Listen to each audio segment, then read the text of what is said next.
These two grown men had never seen The Simpsons. How the fuck's that even happen? They're two grown men on a mission now, so buckle up and just strap in. In West Philadelphia, born and raised, on the playground is where I spend most of my days. Chilling out, maxing, relaxing, all cool, and all shooting some b-ball outside of the school. And a couple of guys, they were up to no good. Two grown men had never seen The Simpsons. It's America's barley basket. Welcome, everyone, to another episode number 47 of America's Barley Basket. I'm your host, Marlin Wells, alongside host Nathan Folsabach. Hello, Nathan. Hello, Marlin. How goes it today, my man? Just kind of knocking the row rust off these old bones. Yeah, still got some row kelk to scrape off your body. It's tough to tell what's coronavirus, residue or just poor life choice residue. I carried a microwave up the basement steps to throw out on the boulevard for trash pickup week, and a guy shouldn't get that winded from carrying a microwave up one set of stairs. But I don't know if I could put all that on Papa Roro's lap. I might have to take a little responsibility on that. Oh, Christ. I do love those when you don't realize how sedentarily you're living until you do the smallest of physical things and you're just sweating. Yeah, oh no. Walk up 10 steps, it sounds like I swallowed a harmonica. That's not good. Yeah, the Blues Traveler guy sounds like a Blues Traveler. Look at that John Popper looking and sounding ass over there. God, in my early 20s, I had sideburns just like John Popper. Why? Do you want to be referred? Do you want people screaming Blues Traveler at you across a shitty college bar? That's You're not what you doing it want. to yourself at that point. Yeah. And then when I grew my hair out, it was right around the time Lost was getting big. So then I got all the Hurley references. I'm not even Latino. I don't think that's fair to him or me. And both got sick flow, but his hair is far curlier than mine. I had long blonde hair in the early days of the Marvel Cinematic Universe, and I cut it because I was called Fat Thor by strangers a little too often. I had a buddy that put on the freshman 150, and he looked alarmingly a lot like Chumley from Spawn Stars. And, Blues Traveler's not a good lookalike, but God damn it, Chumley. Chumley, if you're listening, I know you've lost a bunch of weight, good for you, but in your lowest point, you were not an ideal shape for a human being. So you do not want to be referred to as a Chumley. On the subject of Boulevard Treasure Hunt Week, I just went to go grab a coffee last night. I ended up driving around for 90 minutes. There is very little people watching better than the first big night of Boulevard Cleanup Week. I've definitely spotted some fucking wild animals in previous years. Oh my God. I watched a person pull onto someone's goddamn boulevard, right into the grass, drove right up on it to load up a mattress that at least one felony was committed on. And said, what is the plan with that? You're not going to let people sleep on that. The stain, it had one of those stains that was like a sunburst. It got darker as it got to the middle. It was I don't get it. Good Les Paul guitar. Yep. Yeah. I don't get it. And you know me, I'm a dirt dog. I'm all about secondhand, third hand, finding stuff on the side of the interstate and keeping it. You are. Man, mattresses. Maybe I'm a Princess and the Pea here, but I don't like to have mattresses that I accept the fact someone's probably fucked on it. I'm not going to sleep on a mattress that someone has fucked. And some of those mattresses have lost their virginity. Yeah. I have certainly in my younger days I had plenty of furniture that came off of the sidewalk during cleanup week, but never a mattress. I could never go that far. One of my biggest regrets, I was 22, I bet, at the time, and I was driving to do a final, which I'm sure I failed. I was driving to do a finals in college, and someone had a Galaga stand-up machine out on Boulevard Treasure Hunt Week. And to this day, it haunts me that I didn't somehow duct tape that to the top of my Buick Regal. I don't care if it's broke. It would have been my coffee table. How cool, just flip a goddamn Galaga machine on it. Oh, this is where we eat dinner now because we're fucking rad. God, that pisses me. I mean, it was like an original cabinet, like a stand-up, not a cocktail. Man. Yeah, I can't believe you let that slide. Knowing you, I can't believe that you drove past it. If I owned a pickup truck, it would have happened, but I was like... This is why you can't own a pickup. Yeah. Oh, dude, it's for my own good. There would be so much shit getting picked up. Like, I think the only thing that keeps me from buying a pickup is I don't want to help people move. Ever. That's maybe an El Camino. Maybe I'm more of an El Camino man. You are 100% an El Camino man. Yeah. That just anyone who's Googled a photo of you can be like, yep, El Camino for sure. Yeah. I don't know if it's a hot take or not, but I fucking like an El Camino. I am a big fan of the El Camino. Yeah, I mean, if I'm going to drop a bunch of money on a classic car, it probably wouldn't be an El Camino, but I appreciate them. There's some nice looking years. It's not a fucking classic Charger or a hot ass Camaro or something like that, but as far as like oddity vehicles go, it's up there. Man, if I wanted to like a true oddity, I would get a Dodge Rampage. That was Dodge's attempt to stick its toe in the weird car pickup hybrid in the early 80s. Google a Dodge Rampage sometime and wrap your brain around that idea. Is it not just an El Camino? How different could you get? But it was like 80s, so it was like more mid-size. So it's like, it makes an El Camino look like a 3/4 ton F-250. Like, oh, yeah, this doesn't look good at all. No, it's weird, man. I'm trying to think, someone else made something called a Brat in the... Yeah, the Brat is also a car pickup. Man. I forget who made that, but fucking yes. That's what... Subaru. The Brat is basically the spiritual like ancestor of the Baja. What, looking at a Brat makes a Rampage look big. What is going on? I want a Subaru Brat now. I think you should have it. All of these things should be mine. I know the Brat exclusively from My Name is Earl. That's what that's what his wife drove on My Name is Earl, and it's painted like the American flag. Like it's just this white trash garbage fucking Subaru Brat. That's awesome. Good for them. I'm glad to see the Brat getting a little bit of shine on network television. That was a fun show. I liked that show. I bet I've seen less than 5 episodes, but I did enjoy it. Yeah, some of my favorite Ethan Suplee work.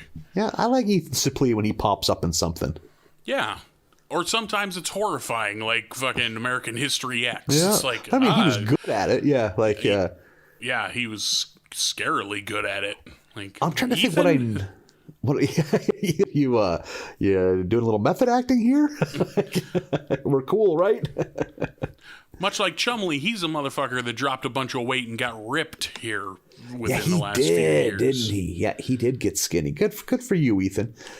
When you first came into our consciousness in Mallrats, or was there something predating? That's the first I saw him was in Mallrats, trying to see the sailboat. Yeah, it's a schooner. We've got ourselves some Simpsons lined up, Nathan, as we do every week. We're gonna stick with that, huh? Yeah, I think we may as well.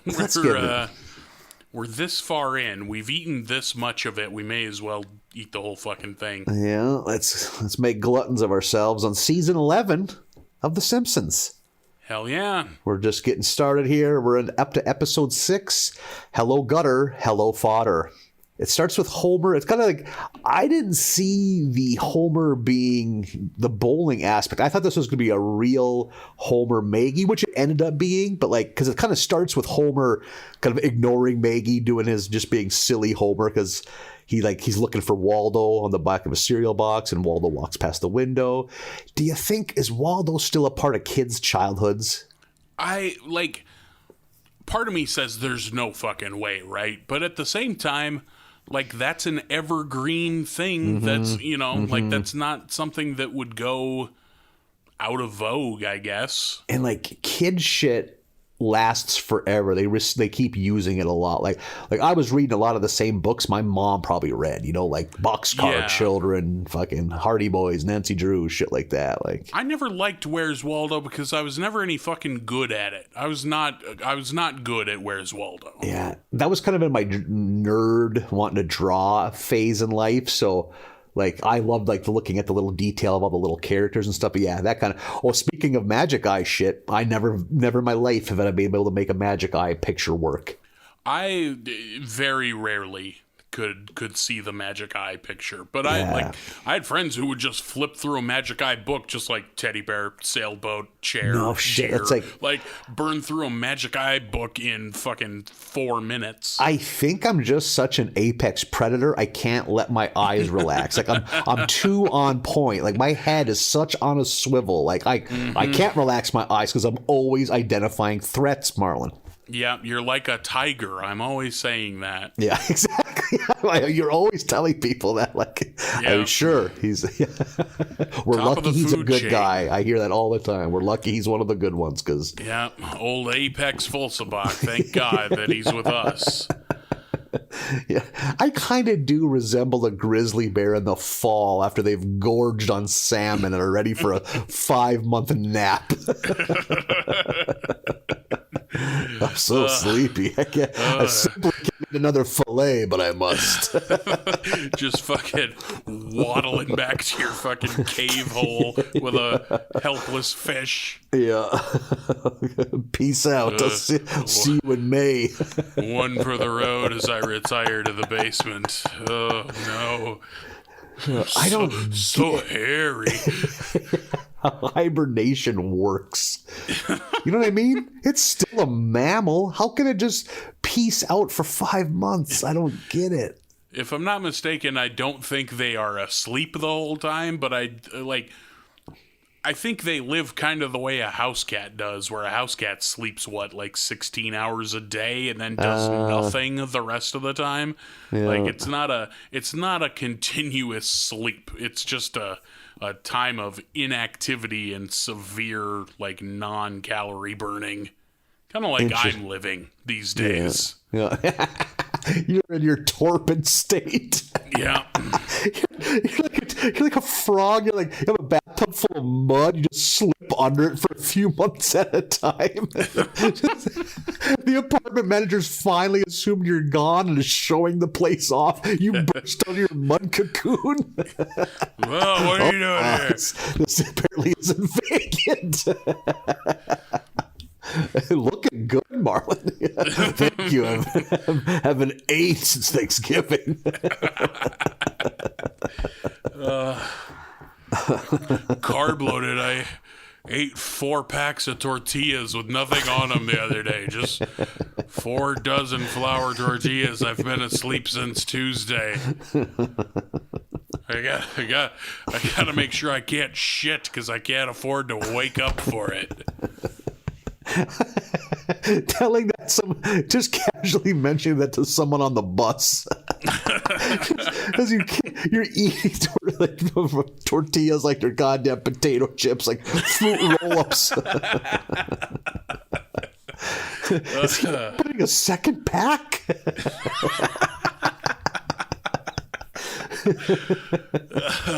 I can't picture anything a whole lot more terrifying than watching a man alone on a bus casually eat 3 packs of tortillas.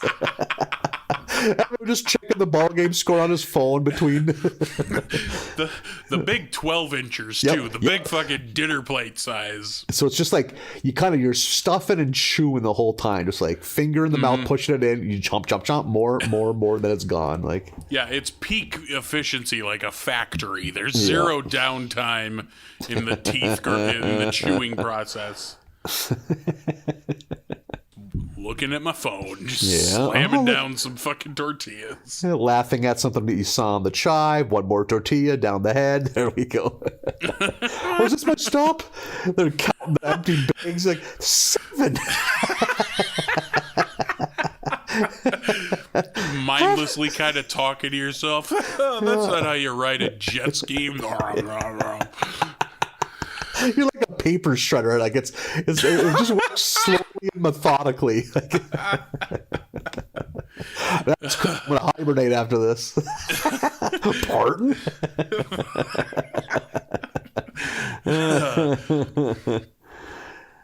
Oh, so Homer ends up bowling a perfect game, which I don't know a lot about bowling, but that's how many strikes do you got to get a perfect game? A dozen?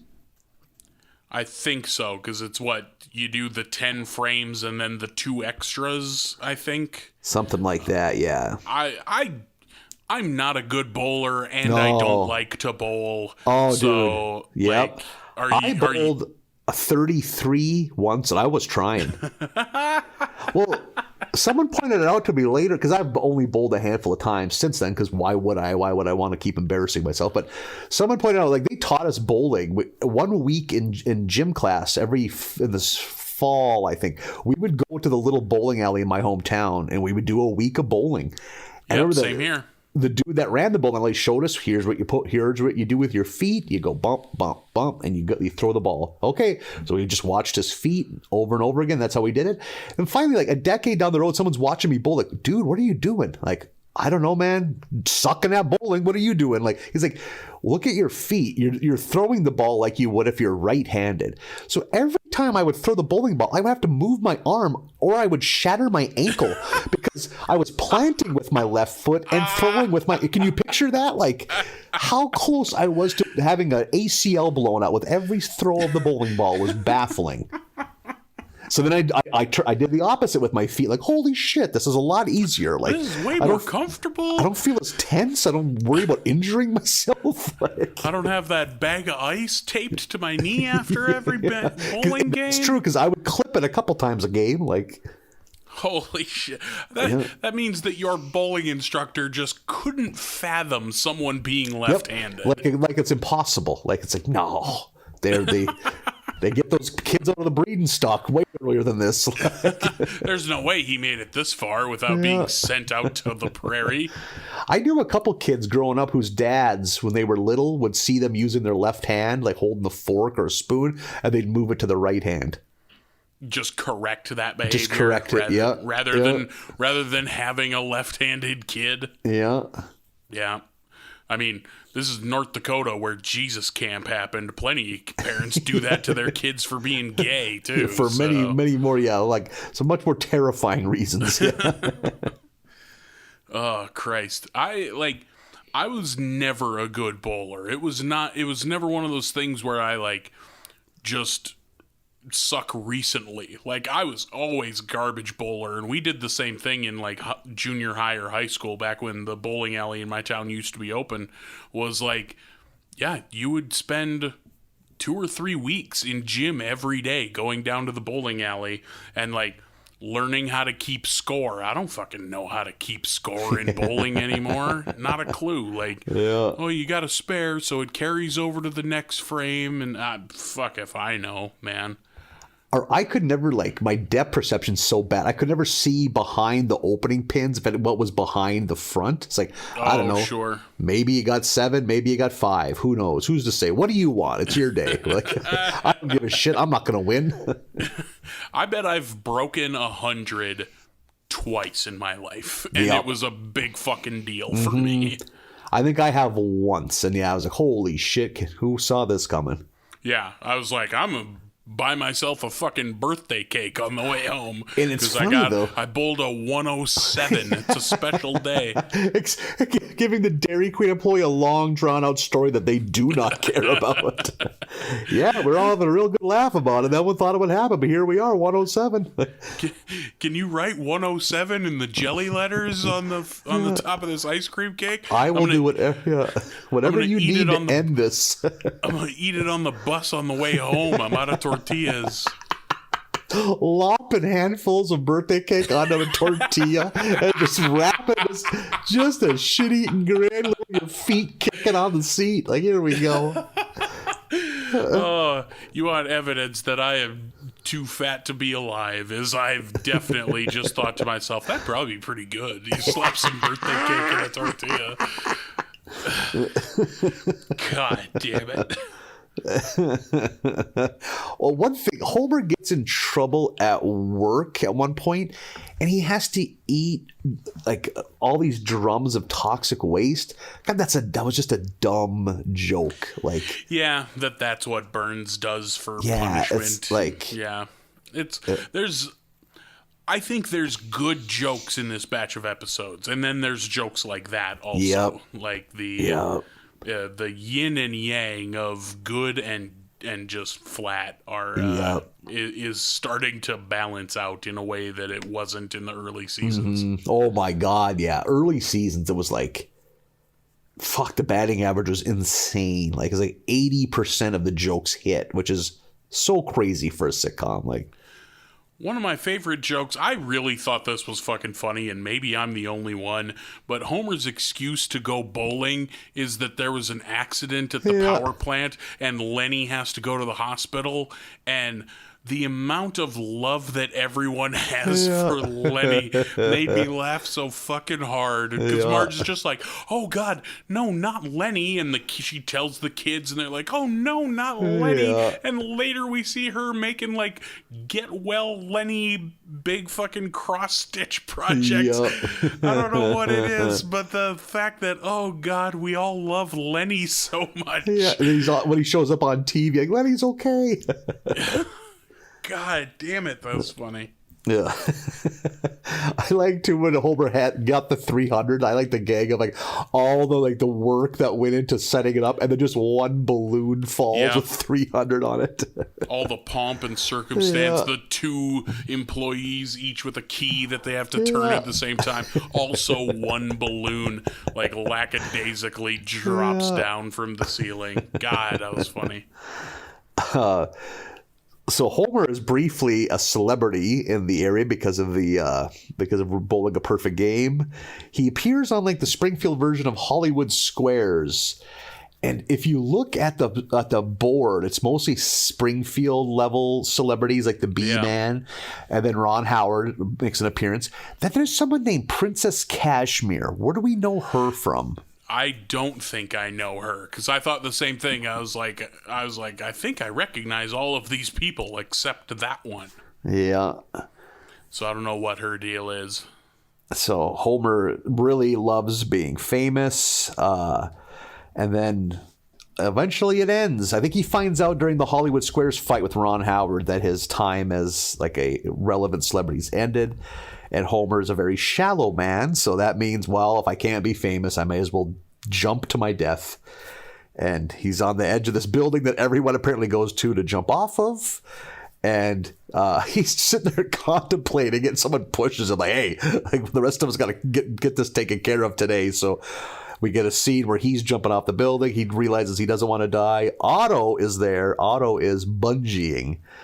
And Homer panics and grabs onto Otto. And thankfully, the city crew has just opened up a manhole, so they fall through. And I did like the visual of them dropping deeper through the earth. And it's like, ooh, warlocks. And then it's chuds. Ooh, the chuds. Ooh, mole people, of course. Hans Moleman's there. Hans Moleman's there. Yeah, that's a good gag. So Homer survives miraculously, and he realizes, life is short, and he decides he's got to spend more time with his kids. And the rest of his kids, they've had enough of him already. But poor Maggie, cannot escape the clutches of Homer. Yeah. And there's a gag where he's taking her for baby swim class, and there's the sign, it's Daddy and me swimming class, and then in parentheses, no stepfathers. Yeah, I did like that. God, I did crack up at that. Just take a shot at stepdads, I guess. And Homer's trying to put all this love on Maggie, and Maggie is not having it. And then they eventually get to the beach, and oh my God, Marlin, Maggie was so cute with her floaties on, her little arm. We gotta get a baby. We need a podcast baby. I knew when this, from early on, when he ignores her at the breakfast table and she looks sad and reaches for him, I'm like, oh God, Nathan's fucking baby maker is just churning over there. Yeah, it's ruining the inside of these basketball shorts. Yeah, and then all this, like her and her floaties and everything. I was like, oh, geez, fucking pour one out for Nathan's loins that are just inflamed as can be right now. And Homer ends up going out into the ocean, and he ends up struggling. And I did like the gag, like, hey, I'll just sink to the bottom and walk to shore. Just so dumb, but I got a kick out of it. Yeah, and then, like, is immediately, like, winded and sits down. Like a piece of driftwood. Yeah. Do you feel any anxiety when you see someone drowning on screen? As someone that's not an adept swimmer? No. Like, it's not one of those things where... I'm trying to think if I have... Like, I think the closest I come to that is, like I'm the person who will, like, gasp and cover his mouth if there's, like, some tooth torture in a horror movie. Like, that's kind of the only thing that'll get to me. So you don't really have any... Like, you could go out on a pontoon and you'll be fine. Like, you wouldn't be anxious at all, like... Oh, if I were in that situation, yeah. Like, if I go out on a fucking pontoon, which I've never done, but, like, really? I would be on edge the whole time. Oh, but, okay. But seeing it on TV doesn't fucking activate something in me. Oh, okay. I can see that, yeah. But yeah, being around water, like me on a boat, like, I've been on fishing boats, you know, like small fishing boats here and there throughout my life, and every time it's just fucking white knuckle, grind your teeth. God, I hate this. God, yeah. Can't handle it. Yeah. I mean, boats are a whole different thing. I guess pontoons are usually a little more bigger and stable, but yeah. I forget that the water isn't a part of growing up where you're at, like, you know, like, even if you were poor, you're on the water a lot because there's fucking lakes everywhere, you know, like...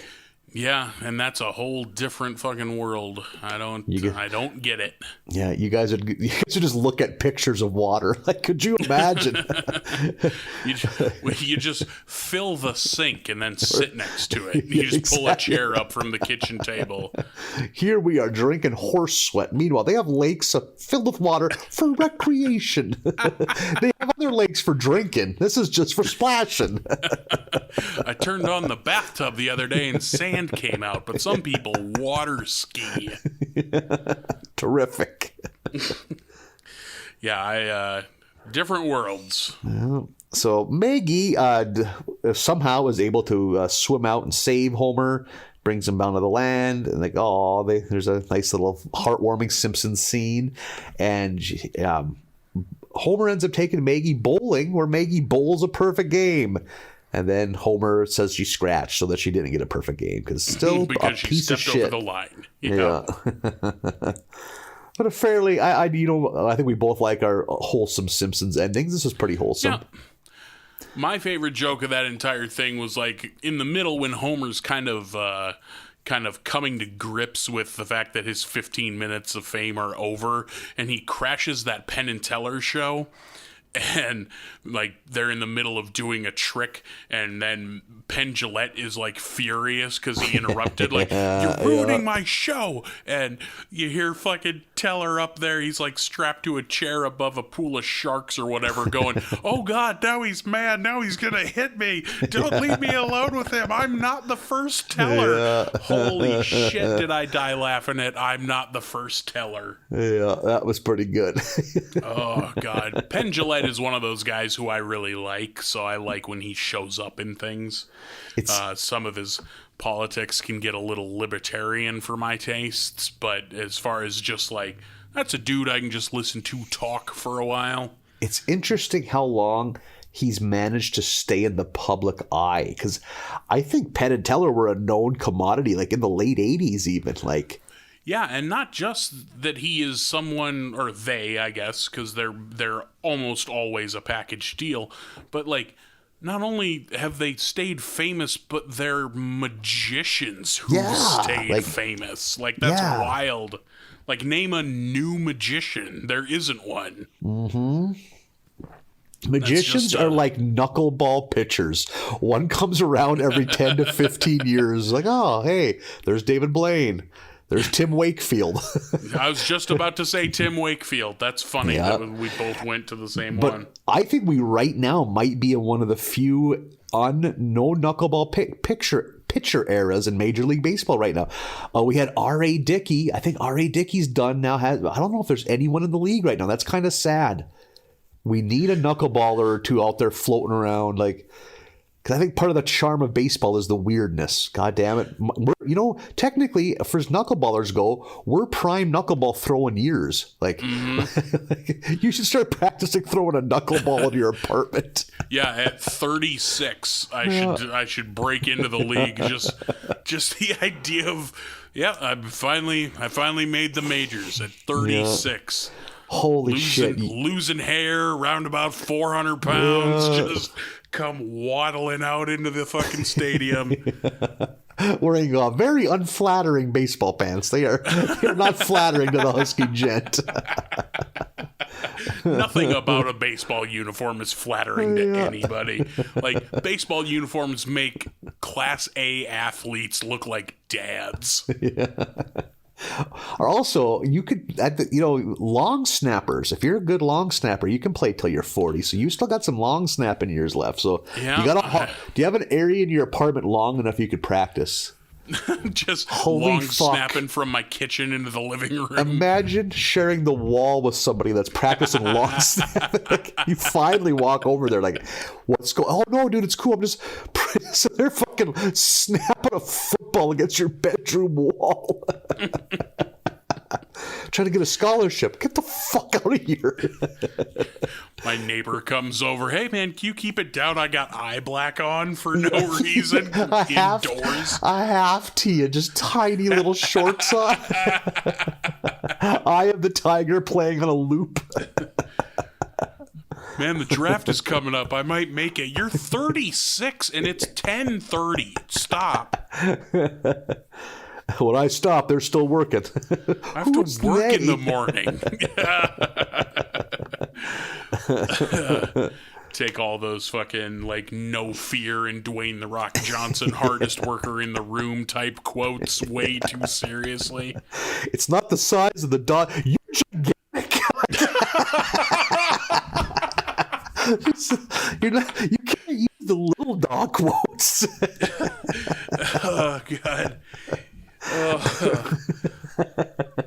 You're just struggling because that's all you've been saying for weeks. It's maxims from a t-shirt from the early 90s. Holy shit. This fucking no fear philosophy is all I have, and my neighbor just shattered it. Oh, Christ. I had to look it up because I had to know. Princess Kashmir is the belly dancer from that, like, season 1 episode. Fuck yeah. Where Homer gets in trouble because Bart takes a picture of the two of them at that bachelor party. Yeah, good pull. I didn't pull it. I had to find it. I certainly didn't remember it all on my own, but holy shit, that's a fucking... That might be the oldest Simpsons reference we've seen in The Simpsons. Think, there's going to be, like, season 30 episodes where they reference something from season 1. Like, that's going to be a trip. There was another one in this episode because in the bowling alley when Homer's bowling with Lenny and Carl, Jacques walks by with a woman in the background. Oh, yeah. Good call. So those are I think those two episodes aired back to back. I would have to go back and listen to episode probably 1 or 2 of America's Barley Basket, but pretty sure that those two episodes aired back to back. So yeah, we got a couple old ones in that episode. I was pretty down with that episode, jokes wise. I was like, yeah, this is pretty good. Yeah, it's like, I can get behind this. Yep. Yeah, for sure. I was significantly less down with episode 7, 8 Misbehavin'. I do like The Simpsons in the IKEA store. This, aired in late 1999. IKEA must have been fairly new. We certainly didn't have one. We still don't have an IKEA where we live. I think it was just becoming a phenomenon. Like, God, that's how big of a dirt goblin I am too. That like the idea of buying furniture in a store is so foreign to me that like that's something people do. People buy brand new couches. Yeah. Besides a bed, I've literally never owned a new piece of furniture in my life. I feel like that's a big step in an adult's life, is buying new furniture. It's a step I may never take. I'm 41 years old. I like, as long as there's a significant savings buying used furniture, and I'm at a point now I won't buy a furniture that has like, I won't buy a couch that has a visible dick hole in it. Like, just with beds, I refuse to own a couch that someone has popped the cherry of. Like, visible dick hole sounds like a new Axe body spray fragrance. Like, what I'm picturing is there's like 2 knee depressions, 2 palm depressions on the head parts, and then just a big old couch pussy. Like, I'm not even ashamed. It's like I almost envy the amount of pride they have in this couch. Like, as you can see, I've made some modifications. Oh God. This is Darlene, and she's a lazy boy. What?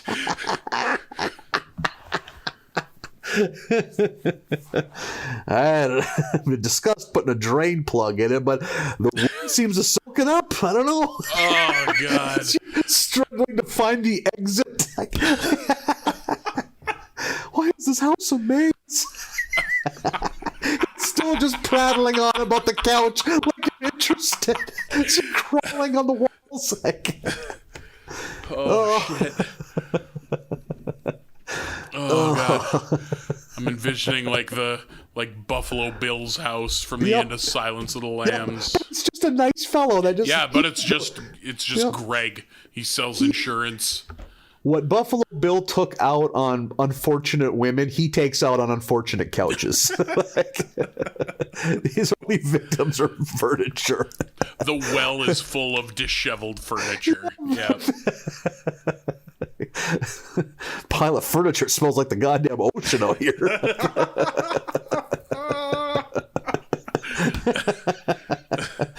I need to be the realtor that has to try to sell that house. Like, well, how do we do this? Was anyone ever killed in this house? Not exactly. Yeah. I don't know quite how to answer that. Yeah, is this house haunted? I was like, man, it might be. I can't imagine there's a good energy, but no one died. The cops found a lot of furniture that all had like a trumpet spit valve in the bottom of it, and we're not sure why. Yeah. I just can't think the reason's good. Like, there's. Oh God. Have we been talking about episode 7 yet? We haven't, have we? We've mentioned that they're at IKEA, and that's as far as we got. We got in the door. We're in the entryway right now. It's cramped. Oh my God. Oh, the Vincent Price torturing Ned Flanders, is that a new couch gag? That is a new one. I wasn't sure if that was meant to reference anything specific. I think honestly the only Vincent Price film I've ever seen is Edward Scissorhands, and he's barely in that. Oh, really? I haven't seen a lot of his stuff. I've seen the original House on Haunted Hill, which is good. Okay. And then I've seen Last Man on Earth, I think is what it was called. It's predates. It's the original film version of I Am Legend with Will Smith. It's the same premise. Yeah. And also there was the Omega Man with Charlton Heston. Heston, yeah. But this is a real low budget, early 60s one based off a short story. It's probably this, and I thought I Am Legend was decent, and I liked the Omega Man, but that for being a movie that was made for fucking $400, it holds up. Is that the best of? Because that short story's been adapted 4 times. Those 3 movies you just mentioned, and the Burgess Meredith Twilight Zone episode. Like, is the Vincent? What's rank those 4? Like, because I've seen I Am Legend, and I've seen that Burgess Meredith Twilight Zone episode. I would go Last Man on Earth, I Am Legend, and then Omega Man. And I could stand to see the Omega Man again. Huh. I don't think I've ever seen a Charlton Heston film and thought, yeah, this is good. I think I just don't like Charlton Heston. Oh, he did a great movie with Orson Welles called Touch of Evil. It's like one of like the classics of film noir. Charlton Heston does play a Mexican man, so that might be troublesome. Okay, that's... But I mean, it's a tremendous movie. That's back when, when Orson Welles was still making bangers and not, drinking 3 bottles of cognac a day.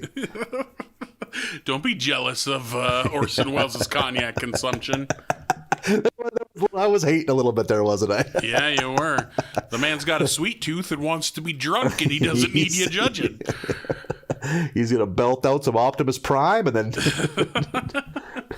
drink a bird bath full of cognac and call it a night. Get all hammered on this spicy raisin juice. I am picturing him dumping a box of chocolate-covered cherries into an ice cream pail full of cognac and just shotgunning the whole sloppy mess.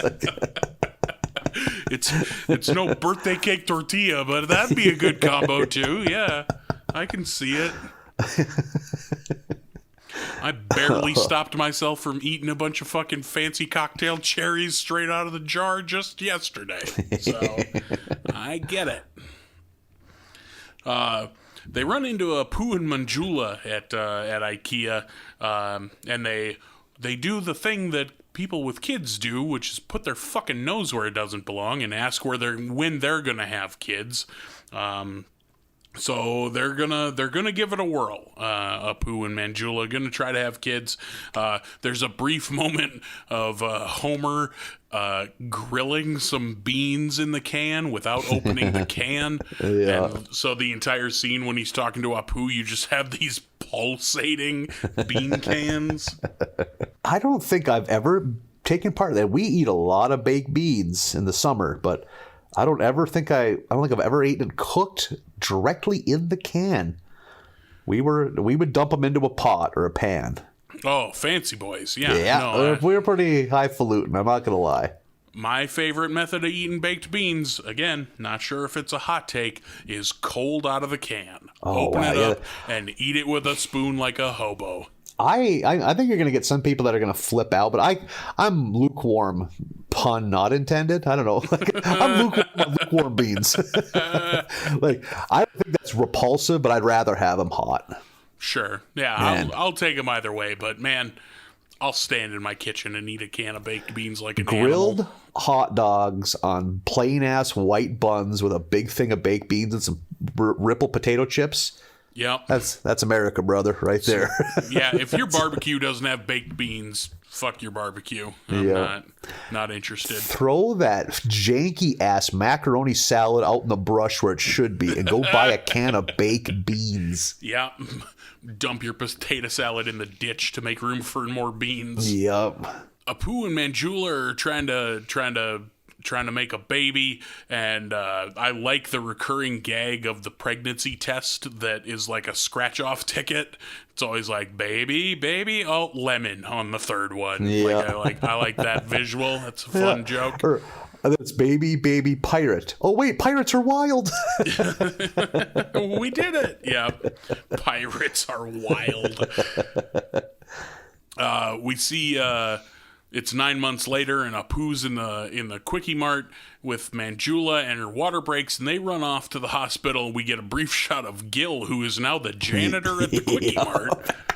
Now he's in charge, showing up to clean up. Manjula, it turns out, has 8 babies, and I like that it's a fucking cartoon, so I like that neither of them knew that or were prepared for that. Yep. Like, the amount of medical care that would go into an octuplet pregnancy in today's world would be discussed even in news. 1999. Yeah. Did you ever know anyone have you ever heard of anyone that's a triplet? The octuplet, that's just madness. But I never have met a triplet or known of anyone that's part of, knows somebody that knows a triplet. No, me neither. I know plenty of twins. See, and I don't. I have one friend who has twins, but outside of that, I only know that one person with twins. Oh, no kid. Okay, yeah, I grew up or were friends with. I can think of 4 sets of twins off the top of my head. One of my teachers was a twin. I think only 2 of them that I know of are identical twins. I think so. That's far more rare, but. Huh. What's in the water in your neck of the woods? Yeah, no shit. You have all that water, and it's apparently all mutated. Our sweet, sweet jisms are so potent, Marlin, with that delicious Turtle Mountain spring water we drink that we're just busting them eggs up. Apparently, every shotgun's double-barreled on the north end of the state. Our eggs are so bulbous that they often, the girth of these eggs, they split in 2, Marlin. They're like fish. They lay them out in the street, and we just go nuts. It's just drive by, idle pass, and skeet, skeet, skeet, and then a new batch of babies is born. Imagine being in a town that you're not familiar with and watching one guy driving, the other guy standing up in the back of a little Toyota pickup from the 80s, just a tiny little thing, just casually jerking off and waving at you. Oh, it's cool. I'm going to blow a bunch of these eggs over here. Like, what? That's fine. Oh, is that you? Like, oh, you visited somebody? You're not from here? Okay. No, this is how we do it here. Yeah, overhand. Yeah, that's how I do it. Like I'm throwing dice. Yeah. No, try it. Yeah. We'll see you later. Yeah. Have a good one.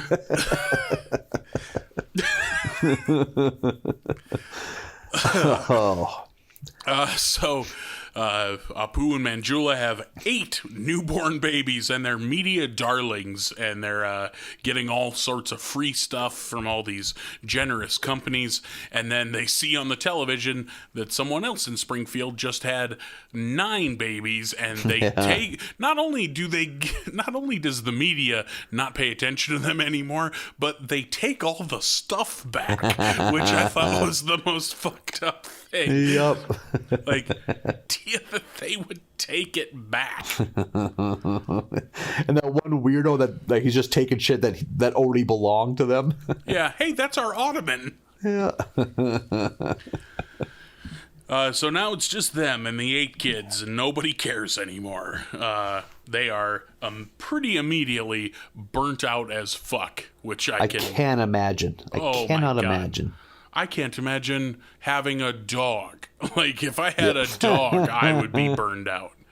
But 8 newborn babies sounds like a fucking nightmare, frankly. I would like to know if they're like a month old, you have 8 babies. Babies probably at that age, they're probably taking, 4 little shits a day, but it's liquid, so it's a nightmare. Can't you change 30-plus diapers a day? No. That's repulsive. Yeah, no thanks. That's like a giant heaping wheelbarrow of dirty diapers every day. You may as well work in hospice care at that point. Yeah, exactly. Like at a big retirement home. Yeah, just fucking, you have to get a goddamn commercial dumpster for all of your dirty diapers. Yeah. No thanks. Let's rethink the podcast baby. Oh, now you're having second thoughts. Yeah, the emotions have worn off on something, though. Just seeing things in the clear light of day. Also, you can't fool me. You're for sure not having second thoughts. Yeah. I know you, Nathan. I just see one more cute Maggie picture. Ooh, baby. Oh, I want one. Let's dress her up and shoot a calendar. That would absolutely be you. And a headband with a daisy. Mold flowered headbands.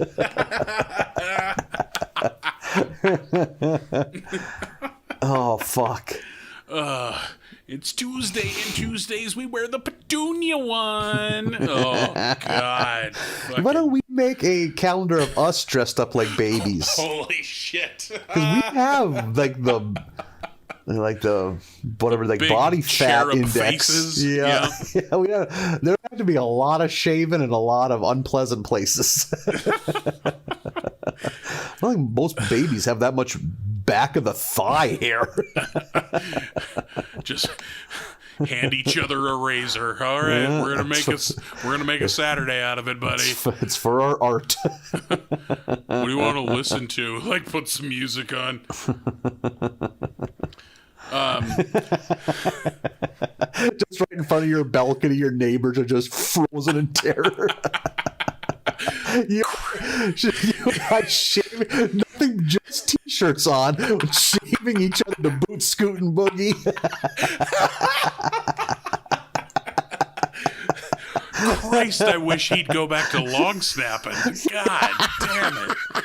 I never thought I'd say it, but why can't we do like something like Sudokus? Why's everything got to be so weird? Can't have a normal fucking hobby. Give him a Game Boy. Why is it? Tanning womb's really working, though. Those boys are bronzed up. Yeah, looking tight.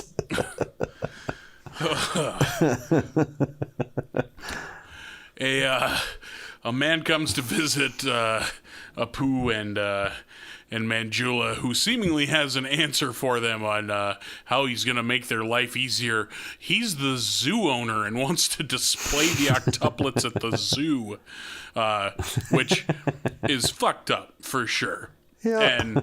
And Apu and Manjula know that this is fucked up, but everything seems okay, and they could use the help and the money, and so they grit their teeth and they sign up for it, and everything seems okay for a while. Yep.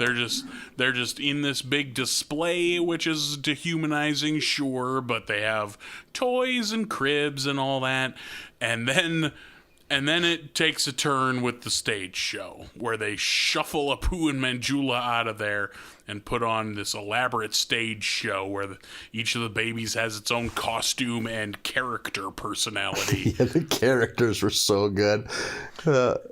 Goddamn, when that one pops up out of the stage holding that fake plastic guitar and "Welcome to the Jungle" blares. Yeah. God, that was funny. And they kind of just run out of ideas, so they just drop the rest of them down, and then like ROCK in the USA kicks out, and those women are dancing. Yeah, it's just a whole fucking stage production. Yeah. That is a bridge too far for Apu, and he wants out of their contract, but he can't tear it up because it's laminated. That's how legality works. So Homer and Apu are going to get them out. They break into the zoo. They capture's maybe not the right word, but they grab the kids, and they are getting chased out of the zoo. They head back to the Simpson house with the babies, and they're all, oh, thank God we made it, never going back there again. And that's when the zoo owner and his goons show up to take the babies back, and Homer convinces him to let the babies go, and in exchange, he'll give him an even better stage show. And we just cut to Homer on a miniature bicycle with, I forget the actor's name, but Eddie Munster riding on his back while cobras bite Homer. So great. Well, that was, for an episode I was pretty meh about, that quick cut of him on that tricycle with Eddie Munster on his goddamn shoulders and those cobras biting him. Christ, yep. I was laughing. Yeah, I was too. I thought that was a very good gag. And Homer's is being meek Homer, just, oh, jeez, oh. Yeah. And as all these cobras are biting him. And then finally the break glass in case of emergency scenario is release the mongoose, but the mongoose just attacks Homer. Yeah, so the mongoose and the cobras are kind of on the same team. Yeah, that was funny. So, yeah. And that's where we leave The Simpsons. Yeah. And I don't know if you've been paying attention to the news. There's been kind of some talk of, what's his name? Hank Azaria kind of doing almost like an apology tour about doing the voice of Apu for all these years. Oh, really? I hadn't seen that. Because it's got some of the right-wingers all up in arms because like this is, PC culture gone too far and stuff like that. So like I would, I do not know many Indian Americans, nor do you, I'm sure, growing up on the moon as we did. I wonder what their take is on it. Like, because it's certainly some stereotypical, like, hey, he runs a goddamn convenience store. But then in some ways, he's a kind of a dynamic character too. How many dynamic Indian American characters were on television in 1999? Yeah, I haven't seen all of it. I've seen clips, but Hari Kondabolu, the comedian, did that movie a while back that kicked off a lot of these talks. The Problem with Apu. I can't say whether or not it's bad because no one has ever shouted "Thank you, come again" at me. You know. Yeah. But as an outside observer, yeah, it looks bad. I for sure think that. Or I wonder if there would be if it's just the fact that it's Hank Azaria. If it was an Indian dude doing the voice, would that matter? But it's like I don't even see why. Yeah, like that's part of me. That like the whole like having a white guy do the voice. It's like that almost seems. But again, this is a white dude saying this. Like that part seems irrelevant to me. It just shouldn't be like the character itself. It's like, well, if the character's offensive, does it matter if the voice is like the same race person is saying the voice? But like. Yeah, I think fault lands on both sides, you know, like I think having a white dude do it is not great, and having Apu be the one Indian guy in town and having him run the convenience store is also not great, you know. Yeah. But these are things that no one was thinking of in 1990, or certainly not the white people in charge of The Simpsons were thinking of in 1990. Exactly. Yep. Foreign people own convenience stores. That's what was getting thought of. Yeah, I'm sure if you dig into most other fiction of the time, you can find some bad shit. Yeah. But we are up to episode number 8, Take My Wife Sleaze. Which I don't know. I enjoyed that name. We're really getting to a point where I really got a mind for anything I enjoy in these episodes. So when something cracks me up, I'm gonna I'll doff my cap to the Simpsons writers. I liked this episode. Just right off the bat, I liked this one. Might be my favorite too. Likewise. And it starts with them watching TV, as many episodes do, and we get like a Guinness Book of World Records show where it's just the most pathetic, like sad sack excuses for world records. Yeah. And I like that Lisa hates it. Like, these used to be accomplishments, and now they're just gross. Now it's just like a human oddity spectacle. Like, as a kid, did you like thumbing through the Guinness Book of World Records? I fucking loved it when I was like 10, 11, 12. Like, I remember flipping through it in our library like once. I don't know that I ever did it more than one time. For me, the touchstone for that is Ripley's Believe It or Not with who that was fucking a little Superman more my speed. Who hosted it. Dean Cain? There we go. Hey. That's him. Yeah, so that's my touchstone for that kind of thing. The oddities is the Ripley's Believe It, and I think they are the same company now. I believe the Ripley's company bought Guinness not that long ago. Oh no shit! And that makes sense because they were going in that direction. Like, might as well brush them all in the same pile. Yeah, let's like, hey, like who gives a shit about like who's the smartest person? Like who can eat the most toenails? That's going to be what we're gonna. That's what we're going to steer this ship towards. Yeah, that's one for the Ripley's pile. Yeah. There is a Ripley's Believe It or Not pinball table that is a real fucking good table. Oh, I think I've seen that. I don't know if I've ever played it, but I think I've seen that before. It's a good one. I am struggling, Marlin. My notes. This is like the Dead Sea Scrolls. Parts are missing. What is the genesis for Homer getting his motorcycle? They go to that Greaser's 50s diner and win it in the dance competition. Yeah, there you go. Yeah, that's what it is. I love the owner of that 50s diner. Fucking Howlin' Jack or whatever his name is. Yeah, I think it was, yeah. And and then just like the names of the food, like, it's so kitschy. Like, of course, Lisa's not into it.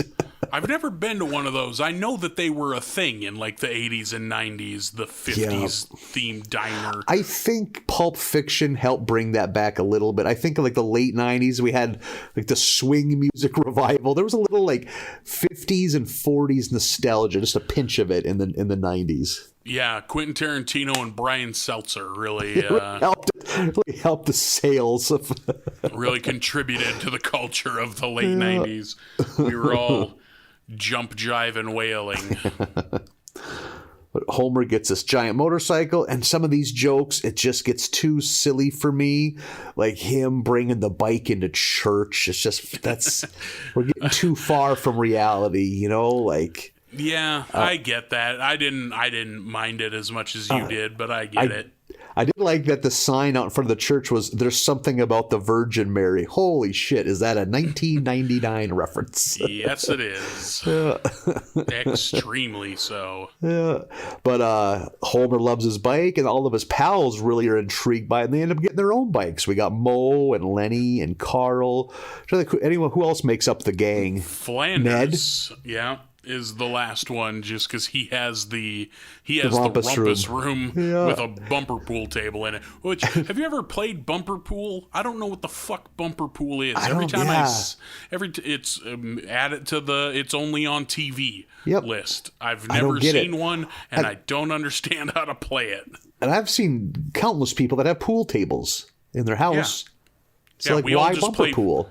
Yeah, like what is? I don't know what the game is. Yeah, so maybe it's. Is it a regional thing, or is it just something that lives in the imagination of television writers? Yep, along with what else? Hopscotch and Christmas carols singing. Yeah, and full male pajamas. Yep. Yeah.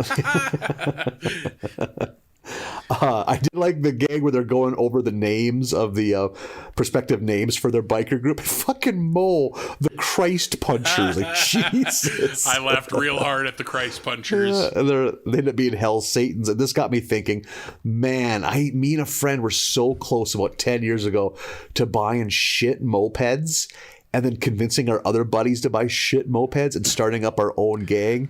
We were going to get satin jackets that said FM Slow Riders. And like, we were always going to like talk about how we're like how people in the community are against us and stuff like that, and act like it's because like they think we're a bad seed. And meanwhile, it's just the fact that we're riding 8 abreast at 11 miles an hour on like the main drags through Fargo. Mm-hmm. But you insist that it's because you're a seedy element. Because the conservatives can't handle our vagabond ways. They fear what they don't understand. Really, they just hate being stuck behind 8 of these doughy fucks going 10 miles an hour. Yeah. And they're breaking down at the intersection, so it takes like burn a whole green light trying to get it started again. All of us, it'd be satin jackets with slow riders on the back, and we'd all have to wear GoPro so we could tape people screaming at us and throwing Diet Mountain Dews at us. I love that in this biker gang, Homer has like the nice bike, the Harley bike. Moe has what is clearly a like barely running old fucking motorcycle that looks like it's from like the 40s. And then everyone else, Flanders is just on a bicycle with a basket and tassels and a bell. Yeah. You have Carl's on a Hertz rent-a-scooter, and then Lenny on his riding lawnmower. Yeah. Holy shit, I liked that quick joke we get of them all together on their respective hogs. A real motley crew. Yeah.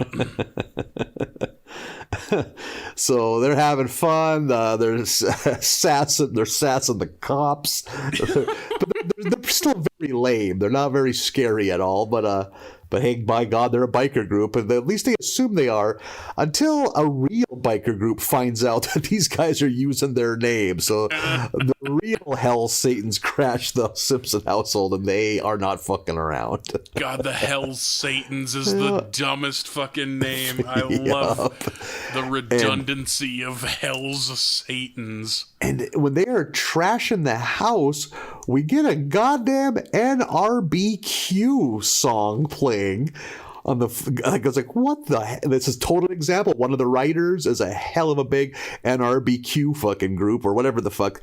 I'm trying to think what those initials are called. Is it NRBQ? Yeah, I think New so. Rhythm and Blues. It started as quintet and then went to quartet. And RBQ is one of those weird bands that, of course, they never had any hits, but the people that love them will fucking take a bullet. They'll travel like that. NRBQ has people that follow them city to city when they tour. Like, yeah, kind of like the Dead. Yeah, like they came out of the same, like they're the mid to late '60s was their. To me, they've always struck me as like Diet Creedence Clearwater Revival. Yeah, I'd say they're like the Dead, less hippie and druggy and more country rocky kind of. Yeah, and fucking I like some of their songs. They got some fucking catchy fucking songs. Like I can see the appeal, but apparently the Simpsons writers can too, because I'm sure they're fucking nerds. Because how the fuck else do you shoehorn a band that no one's gonna get? Like, and not just like put one of their songs in the episode, but they are in the episode, animated, and they are live action over the credits. Like it's unreal. That might be it might be the most airtime for such a specific appearance. Yeah. It had to be one of the longtime writer's birthday or something. Like, no kidding. Lot of favors had to get called in to make this a fucking reality. Yeah, we picked up tortillas and birthday cake, and we're gonna put NRBQ in every fucking corner of this episode. So they are demolishing the house, and Homer tries to call up Wiggum, but Wiggum's like, "No, you called me a pig, and I look like a pig, and it hurt my feelings." That was great. Yeah, I love how just blunt he is. No, that pig noise really hurt my feelings. And after a while, they kind of learn to they kind of grow fond of Marge. And to the point where they end up fucking kidnapping Marge. And I do like goddamn Marge's overwhelming momness turns these beasts into some little beauties. They're learning about how to make resumes and how to not deal with violence. And a real dangerous minds. She was the Michelle Pfeiffer in their ragtag bunch. Yeah. I also like that the head biker, I like that his name is Meat Hook. That's a great fucking biker name. And that it's voiced by the always delightful John fucking Goodman. Yep. God, do I love John Goodman. Is this the first time he's done a major voice on an episode?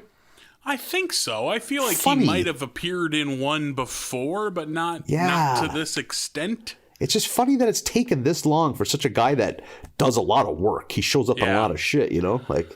I am maybe the biggest John Goodman fan who's never seen an episode of Roseanne.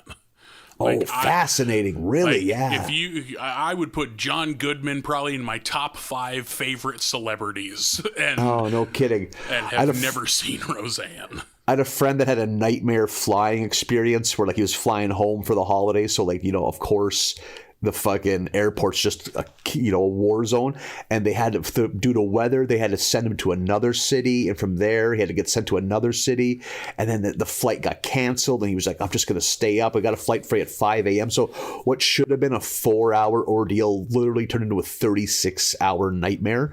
And he's like, he's flying to St. Louis. He finally gets there, and he says, "I'm waiting. It's 4 a.m. at the luggage carousel, just like a zombie standing there. It's empty at least." And this shadow overcomes me. I'm just, what the fuck? And I look, it's me and John Goodman. Awesome. And John Goodman looked just like I did, so I didn't say a goddamn word. He did not look like he wanted to sign an autograph at that point. He grumbled and grabbed a bag and got the fuck out of there just like I did. It's he's to the point where I almost thought I was dreaming it because he was so close to me. It's like, oh fuck. and also being so strung out from this nightmare travel, I'm sure he had to blink a few times. Is that fucking John Goodman? Yeah. Is that the Cyclops from Oh Brother, Where Art Thou? Yeah. So Marge again she's almost like a one-room school marm, it's like a finishing school. Get these guys ready to go face reality, get out in the working world. And Homer has been hunting down to save his wife, and he goes and he finds and gets in a fight, and he has to finally they have to convince him, hey, you don't have to fight. These guys don't use violence anymore. And then that's kind of how it ends. I do like that, Marge is kind of a little offended that none of them are attracted to her. Yeah. And casually, nope, not even you. Like, Yeah. Well, did you see that picture? Like, yeah, we did. Yeah, we did. They're just all, just like, you don't worry, you'll be completely safe. None of us find you sexually attractive. Yeah, the way they worded it was like, none of us find you. What a thing to hear. And I like that she's been kidnapped by a biker gang and is still a little offended at that. Yeah. Like, really? Not even you? Yeah.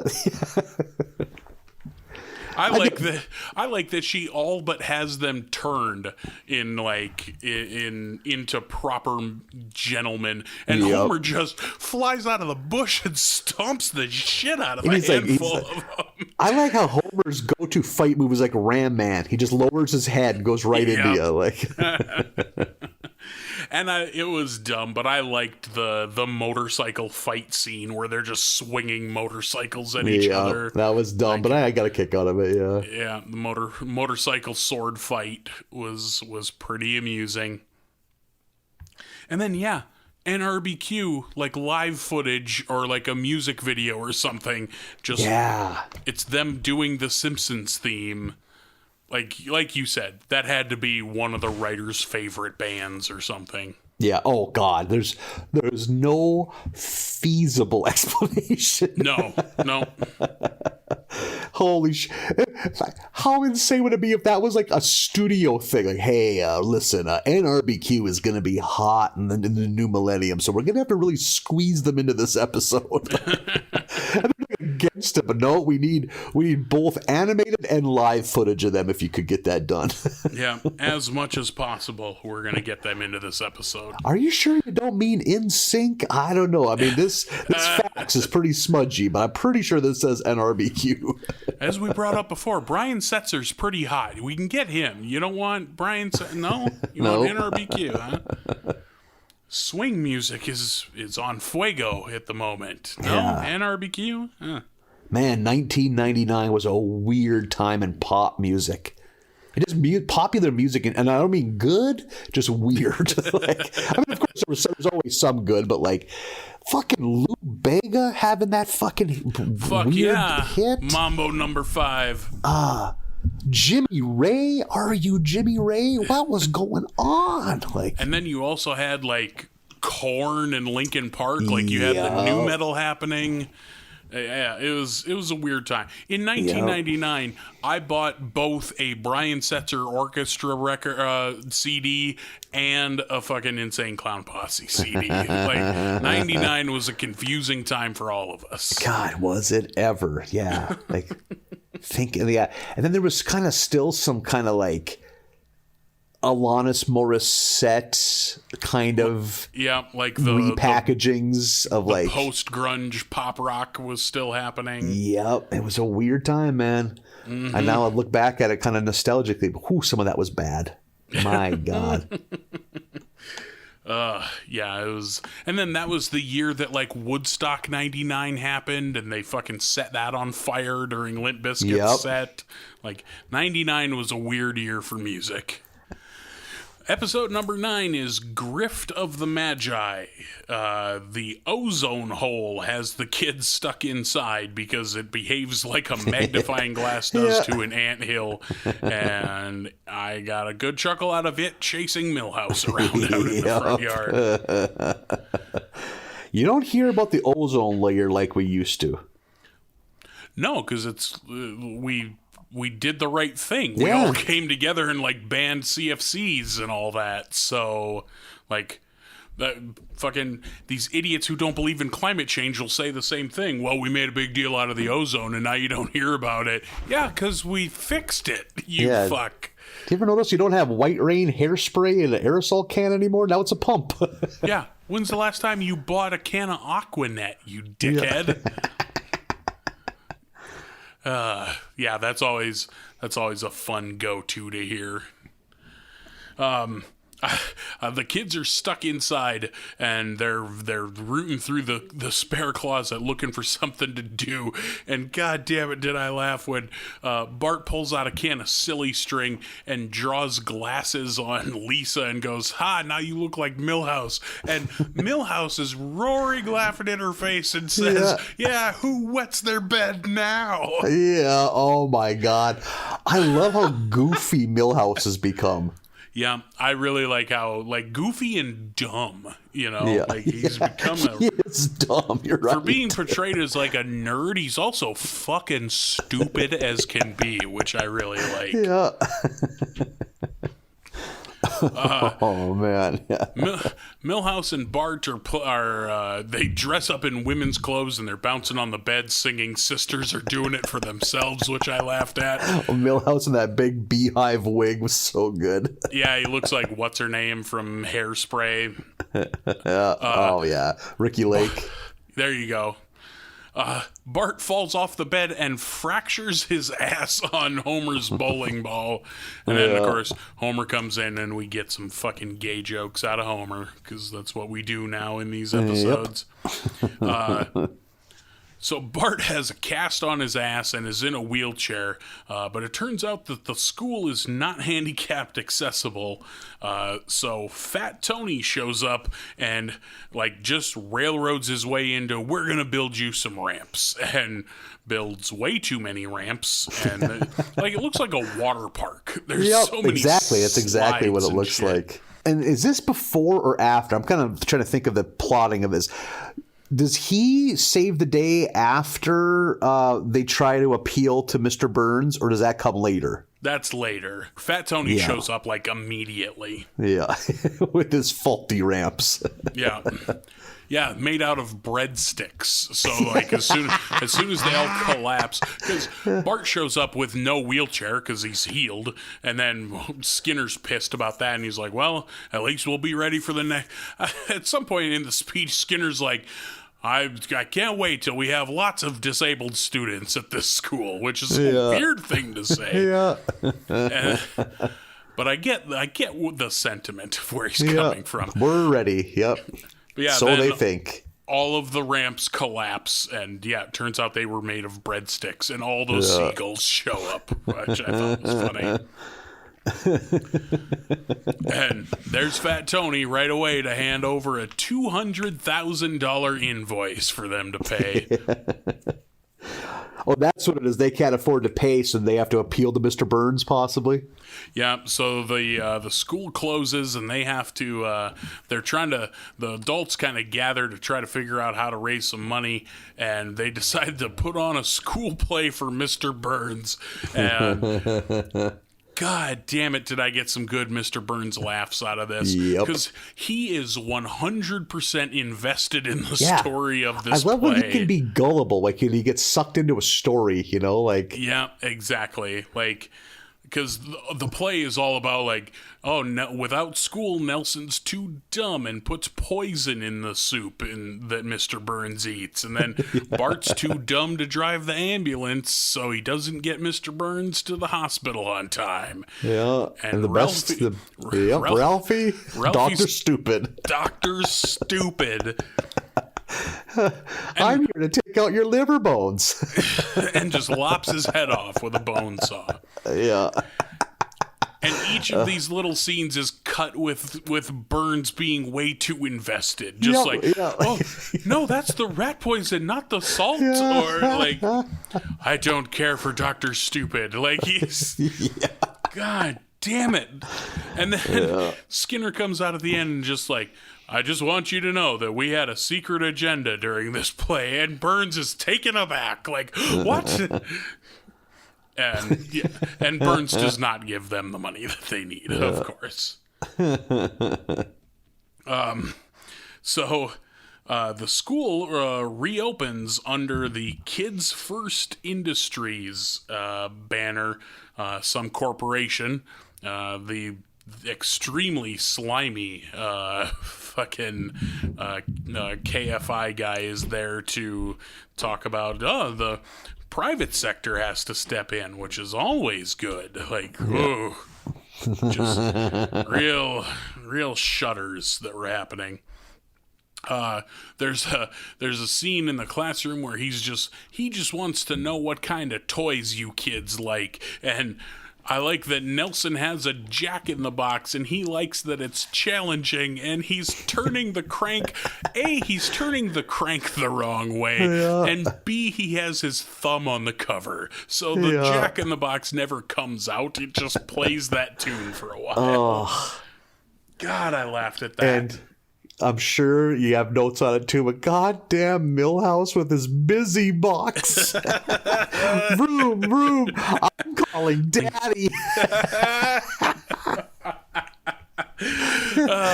And then that fucking KFI dude steps over there and just, good for you for ignoring the child or the age restriction. 10. Like, yeah. He looks on the side, it says for ages 2 to 4. It's my busy box. Vroom, vroom. I'm calling daddy. God, did I laugh at that. And I love this gag. We've seen it a couple times. We saw when the dogs were fighting over that fan belt, when just everyone screams out things. It's so, what do you think a perfect toy would have? And they're all shouting out suggestions, and they get dumber. And Milhouse shouts, and it should never stop dancing. Yep. Oh man, I was dying. I love all the suggestions. Like, it should be soft and cuddly with plenty of firepower. Like, what the fuck? Turns out this is all for market research, of course. Lisa discovers the truth, which is that they have like one-way mirror chalkboards, and they're monitoring the children and writing down all their suggestions for what the perfect toy would be. And Funzo is the result of all this market research. And we see a television ad for Funzo, and it's all those things. It's like a Furby crossed with a teddy bear, so it has robotics inside, but also shoots missiles. Like, it's just this amalgamation of all the kids' ideas. Yeah. I mean, it's got to be kind of going off of Furbies a little bit as my kind of, just from the looks of it. Yeah. That exec even mentions that, we got to have a hot new toy like the Furby or the Tickle Me Elmo. Are you just a little too old for those to have been a part of your childhood, probably? Yeah, I was too old for Furbies. You were kind of like middle school, junior high age, probably, yeah. Right. Like, I don't think I've ever seen outside of sitting on the store shelves, I don't think I've ever seen a Furby in the wild. Yeah, I can't picture it either, yeah. Now that I think, one of my little cousins got one for Christmas, and I was like, can I take a look? They are off-putting. Yeah. Like, it kind of seems like there's a spark eyes, of... Yeah, like, this thing is sizing me up. You suggested on this very show that you should shove one in your ass. So, did I really? Yeah. Don't tell me you forget that. Oh my God, I absolutely did. God, your memory's so fucking bad. Quick of a reset button my brain has to have. Could you just do day-to-day chores with these thoughts going through your head? I would be locked up. I have to do a full recycle bin dump every fucking night. Well, I'm glad we're documenting it. Yeah, that's what this is a document of a descent into madness. Because it wasn't that many episodes ago that you were, like maybe 10 episodes, that you were suggesting that a Furby would be a perfectly reasonable substitute to a gerbil for a grown man to stick up his ass. Yeah, okay, yep, I'm with you. Okay. Oh, God. Sometimes I just need a prompt. I love that. That's one of my favorite things that we've ever talked about on this show, and you don't remember it. That's so good. I have a friend that's pointed that out, that there's just parts of my brain that just do a hard reset every night at like 3 a.m. Meanwhile, I'm cursed to remember everything. Your brain is stained by my sickness. Yeah. I'm varnishing the walls of your psyche with my madness. That is the most eloquent way you could have ever put that. I'm impressed.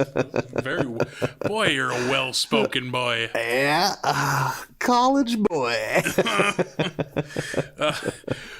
So Bart and Lisa break into KFI. They're going to expose all this or whatever. And we get some Gary Coleman jokes, which I don't know. I didn't grow up watching television, so like I did a little. It's hack, man.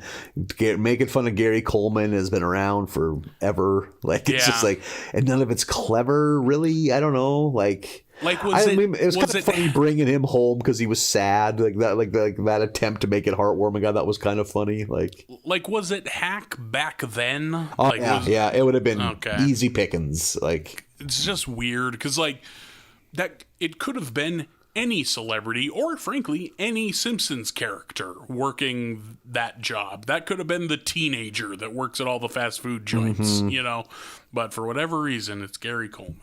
Yeah. Bart ends up getting a Funzo, and Funzo destroys the other toys in the house because it turns out it's programmed to eliminate all of the competition. And God, when it snaps the head off Malibu Stacy and throws the body in the fire, and then fucking it garrots Krusty the Clown with his own pull string. And pull a string and I say something cord. Yeah, and then has. They show it after the kids run out of the room. They show it with the two heads on pikes made of number 2 pencils. Yeah. Just a glazed over look in its eyes. Yeah, some real good Funzo savagery. The town, as they are wont to do, mob up and break into the stores and buy all of the Funzos. Everybody has to have a Funzo. So now every home has a Funzo, and it's Christmas Eve, and the kids, we don't even really see the kids convince Homer to go along with this plan, but the plan is Homer is dressed as Santa Claus, and he's going to steal all the Funzos. He's going to B&E every house in Springfield and get all the Funzos together, and he does. The kids are playing distraction. They're all doing Christmas carols at the door while Homer breaks in and steals all the Funzos. And then it's such a stupid premise, but it was funny. Yeah. And then he takes them all to my favorite Springfield landmark, the Springfield Tire Fire. Yeah. The perpetual flame of the tire fire. And hucks the Funzos into the Springfield Tire Fire. And then we get kind of a weird fizzle out ending of Homer, Gary Coleman shows up and they talk through the night on commercialism of Christmas, and then they invite lonely Gary Coleman back to the house for Christmas dinner. I did like the joke though and then Mr. Burns showed up and he had been visited by 3 spirits the night before and gave the school $200,000 that he found in his tux pocket. So it does this narrated Happy Christmas ending, which I thought was funny. And I got a big kick out of that quick glimpse into Moe's apartment, and it's him in his underwear and a undershirt, and he has no funeral taped to his back, and he's putting his head in the oven. Holy shit! Yeah, that was funny. I laughed at that because and then the narrator says something along the lines of after being shown what life would be like without him, he took his head out of the oven and put a Christmas goose in there instead. That's from, what is that, A Wonderful Life? Yeah, it has to be. God damn it, that was funny. Me and a friend have talked for ages how it's such an OG Mad Men era way to go out. If you're just a middle-aged man at the end of your rope, you just come home one day, let out a longer than usual exhale, crank that oven up, just get on your knees, head in the oven. That's a thing. That's based off of a way people used to go punch their own clock, man. Oh, for sure. Isn't that an Emily Dickinson thing? Isn't that how she went out, or is she the one who just walked out into a lake and drowned? Yeah, one of them just drowned themselves. Is that how Emily did? God, that's no kidding. I might be wrong, but I think some famous classical author or poet, female, Just right in the classical oven, huh? author or poet did it that way. That's one of those things. That's one of those things that I've always heard of and have never understood the physics of it. Like, is it just the gas? I assume. Okay, that's what I figured. But God, that you basically can make your house into a small bomb if anyone rings the doorbell too. Like, it's the park the car in the garage and leave it running for people who don't have cars.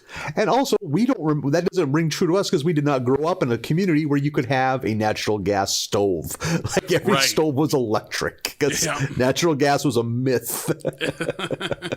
I guess there were some families that had propane, but like, I'm pretty sure we had propane. I don't quote me on that. I'm not sure. But I'm sure most ovens, even if you have a propane to heat your house, it's usually still going to be propane or electric stovetop. Now I'm just thinking of someone who doesn't know that, so they're just kneeling in front of their oven with their head in it for an hour and a half. Waking up 7 hours later refreshed, like, God, man, I'm kind of uncomfortable from sleeping like this, but that was good sleep. Oh, I got a crick in my back. Oh, man, trying to stand up. Well, you forgot it's your wife's bowling night or like what her bunko nights. No one even knows. Kids at away games and basketball. And it's just something you carry on the rest of your life and never tell anybody. Yep. Han, why is the oven door open? Oh yeah. I guess I forgot. You'd forget your head if it wasn't attached to your body. Yeah, you're right. I know I would. And just laugh real uncomfortably. Yeah, stare off into the distance for a little longer than usual. Go to bed. So yeah, I don't know. I had a couple laughs. The Mo thing was probably the one that made me, but that wasn't a great episode. Yeah, I wasn't super into that one. I liked the Millhouse stuff and the. Boy, did I laugh at that fucking play for Mr. Burns. I thought that was very funny. So far for me, good point. So far for me, the weakest of this season was that very first one with Mel Gibson. I agree. I just thought of that. Man, that was a bad episode. Yeah, I agree. They really came out of the gate with a limp. But I think 11 has been perfectly fine so far. It's definitely not been a drop-off. I'll say that. I don't think 11's worse than 10. We're not very far into it, but no. And our final episode of this batch is episode 10, Little Big Mom. Starts with a kind of a somber episode of Itchy and Scratchy, where the cat dies, like literally dies, where there's actual mourning, and we get a Poochie appearance. Yeah, paying his respects. Yeah, and it just turns out it's a roundabout way of Itchy to start cloning Scratchy, and so he can just kill him endlessly. Yeah, I feel like we haven't gotten an extended Itchy and Scratchy sequence in a while, good and that catch. was a pretty good one. That was a bigger part of those early seasons. Itchy and Scratchy played a much bigger role. Yeah, Krusty in general, I think, did. Yep, very good point. Yeah, I never really thought of that, but that's completely spot on. It's funny the waves of things entering and leaving The Simpsons. Yeah, we've been using the characters watching television as a jumping off point for other things, and not just as, hey, they're watching Krusty or they're watching Itchy and Scratchy. Yep. It's, like that diner one. They see that commercial for the diner, and then that's what sets off the episode. Like, the TV is used as a starting point for whatever they're wanting to get to. Mm-hmm. Like, thinking of characters, when was the last time you saw the fucking therapist? Oh, Christ, yeah. The therapist was in every third episode in seasons 1 and 2. Like, yeah, he was in the early ones a lot. Yeah. So again, I'm going to need your help here, Marlin. What is the genesis of them deciding to go on a ski vacation? Do you just zone out the first 5 minutes of these episodes? I have Itchy and Scratchy, and then I have while the Simpson family goes skiing. But that couldn't just. It's not like that's something they do, Marge is cleaning out the attic and trying yep. to sneak out to throw away all the junk, but Homer gets a hold of it, and then one of the things that's in there is skis that I threw them away because you've never once gone skiing, and then they go, let's go skiing. Yeah. Okay, that's what it. Yeah, the box of junk was good. Like saving a box for something you no longer own is such a fucking hoarder mentality. Yeah, it's like I so do not live that life. If I don't I can fall use into that trap. Yeah. If I don't use it, I fucking get rid of it. See, I'm a guy that can save shit. I accumulate books and movies and shit like that. Yeah, those kind of things I could always allow because that's a collection, Yeah. for me. That's not junk then. Yeah. You're not going to save up the 75 sets of to-go silverware that you get from a Chinese restaurant because you might use it someday. Like, really? Yeah, no. How many tiny plastic forks do you need? Yeah, I own too many vinyl records, but I also, the day I buy a new phone, throw my old phone in the fucking garbage. I don't hang on to that kind of thing. Yeah, I probably have a junk drawer with 4 phones in it. What am I ever going to use that for? For what? Yep. What's going on? Especially a couple of them were broken. I remember I just finally got rid of them. Why save a broken phone? It can't even be a backup phone in an emergency, No, it can't. So the Simpsons are going skiing. Marge does not like skiing in any way, but decides just to stay in the ski lodge, which I'm, fuck, compared to the drudge driver normal life, that's a vacation, That's where I would be. I wouldn't be skiing. If I was in shape, I'd ski. I'd probably suck at it, but I don't know. I'm a winter sports guy, so if I was fit enough, I'd probably enjoy it. But yeah. Then I'd probably also get mad about falling all day, and I'd go and drown my sorrows in some fucking hot cocoa. We as a family went skiing one time when I was, I don't know, 6, maybe 7 or 8.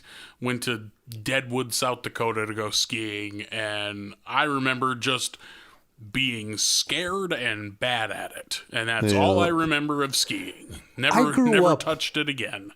I grew up 8 miles as the crow flies from a goddamn ski lodge. I've never been skiing once. We could literally walk to a ski lodge, and I've still never learned never had skis on my feet. Well, in a total garbage pail kid trailer park story, we did find some on the side of the road, who throws skis out? And we taped them to each other's feet, and we would go cross-country skiing with Scotch tape because we're kids and we can't get our mitts on the good tape. This is so perfect. What it was is someone had sticks. They had the sticks, and then we found skis. Holy shit, we can go skiing. We could tape our feet to the ski. Jesus Christ, that's so ridiculous. I can't believe it. If we would have lived on a major highway and people could see this, strangers would have just handed us money. Here's $5, you poor fucking urchins. Oh God, get over there and depressing to watch. Snap off a couple of singles for these fucking dirt children. The best must have been witnessing us on the 5th of July tying, or probably scotch tape. We scotch tape a lot of shit. Scotch taping wagons to the back of our bikes, and we'd ride around the trailer park, pick up exploded fireworks, put them in the wheelbarrow, then go to another kid's yard and throw fireworks in the air and pretend they were blowing up. I remember fondly doing that, thinking that was a great time. How heartbreaking would it be to live next to that trailer? Kapow! Hey, look how bright it is. And they're just throwing bottle rocket sticks in the air. Ooh, boy. Yeah. Oh, God damn it. I remember back home in the home I grew up in, I'm pretty sure we had a set of skis, 2 skis and 2 sticks. And I remember, tucked in a corner in a basement somewhere, and just thinking, where did this come from? Whose are these? Do you why? Think to be cross-country skis, huh? You'd think. Fuck if I know. I'm sure nobody knew the difference. I'm sure they were just skis.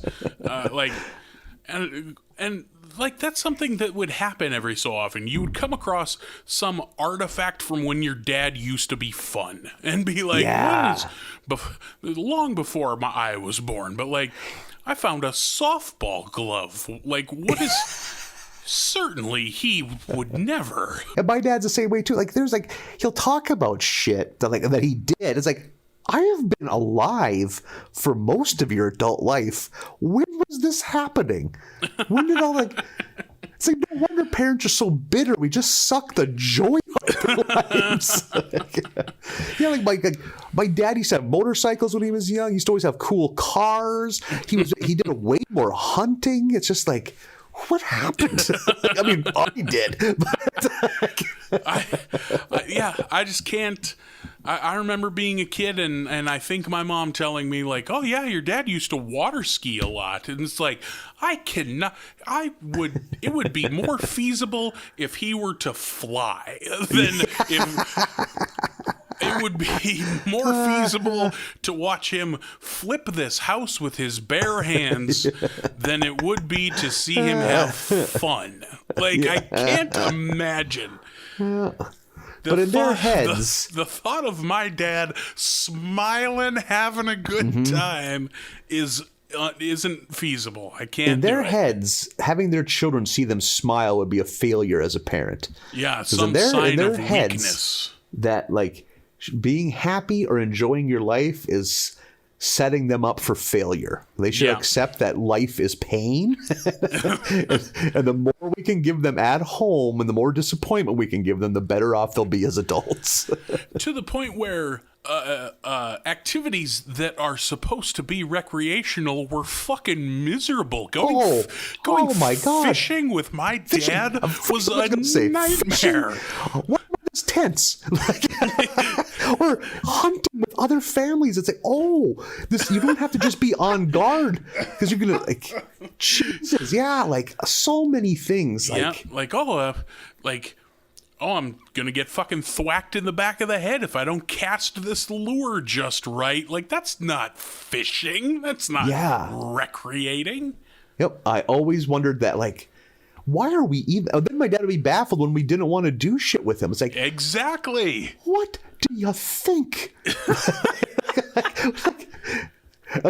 He would know he messed up because, like, in the last 40 minutes of an 8-hour torture day, he would try to be nice. And it's like, no, man, no, you can't put a cherry on the top of this fucking nightmare and make it fucking something that we are going to look back at fondly, like. I can't believe Marlin doesn't want to go hunting in his adult life. Yeah, because all through childhood, he was scared he was going to get fucking set on fire if he ever missed a shot. Like, God damn it. Yeah, okay, so nervous. We're not hunting you. Just trembling. The barrel of the gun just waffling. Which nothing sets you up for failure of hunting like being scared you're gonna catch hell if you miss. Nothing like that added pressure. Yeah. Fun times. Jesus Christ, I'm glad that's a quick therapeutic detour. God damn. Where were we? Yeah. The Simpsons, if you remember that television program. Marge she's afraid of getting hurt while skiing, so she's just staying in the ski lodge. But it turns out an abnormally heavy cuckoo clock falls off the wall. And Marge breaks her leg. Fucking leg. I laughed at that she's, I can't go skiing. I'm too scared to ski. I don't want to get hurt. So she's sitting in the lodge drinking cocoa and breaks her leg. And it's like a severe compound fracture too. Like, so she's told, like, hey, you're not going to be able to do anything for quite a while because it could, the bones could break off and go right to her brain or something like that. The bones could float off into her brain. I don't think that's true. I'm pretty sure that's not how broken legs work. But by God, Dr. Hibbert said it, so that's gospel. So Marge has got bed rest. And immediately she's horrified because she's like, who's going to take care of the house? And they're like, no, you stay there. And she actually learns to love it to the point she's like kind of like she's kind of goosing it for all it's worth. It ends up being kind of a vacation for her. She's got morphine and a massage therapist. She gets a hair masseuse. So Lisa is trying to be kind of like take Marge's role. There's a good scene where she's got the sack lunches for Homer and Bart. Yeah. And like Homer tattles on Bart and Bart chases him and Lisa's like, oh, those boys of mine.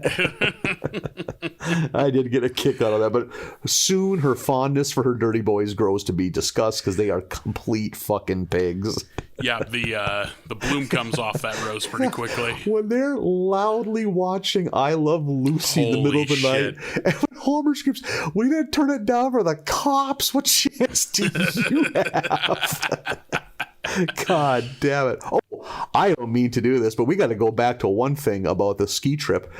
Holy shit, is Ned Flanders still in good shape? He got a set of cakes on him. Cakes by the pound in the Flanders household. Oh my God. I was definitely coming back to it if you weren't going to bring it up. But this was one of those Simpsons memes that we finally get to see in the episode is Sexy Flanders. Yeah. Holy shit. Like I've seen bodysuit. Yeah, I've seen that gif of Sexy Flanders wiggling his ass like that a billion times. So to see it in the episode, it was very much there it is. Stupid Sexy Flanders. God damn it. Oh. Yeah, I got a kick out of that, and I also got a kick out of the ghost of Lucille Ball visiting Lisa in bed. Yeah. Because I just like how she's like a chain smoker, like a real deal Lucille Ball. Yeah.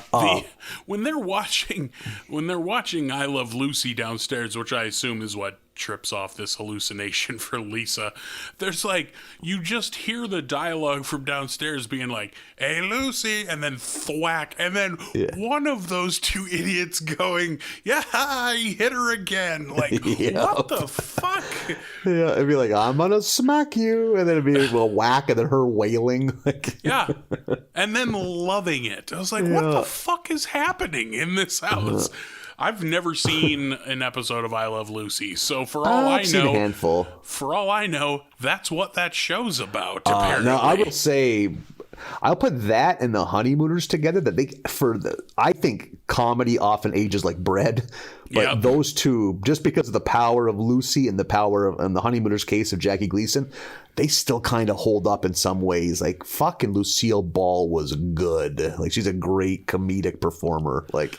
Yeah, that's one that I've always thought, like, I should go back, because just from an academic standpoint, it feels like such a glaring thing to not know. An interesting like career. Simpsons. Yeah. Like she started as kind of like a starlet because she's an attractive lady. Like but she was in some kind of like B level like film noir kind of gritty shit, and then like kind of like the rose, the bloom was off the rose, and like. All of a sudden she's like, well, like she kind of just like TV at that point was like kind of given up, like because Hollywood movies were still it.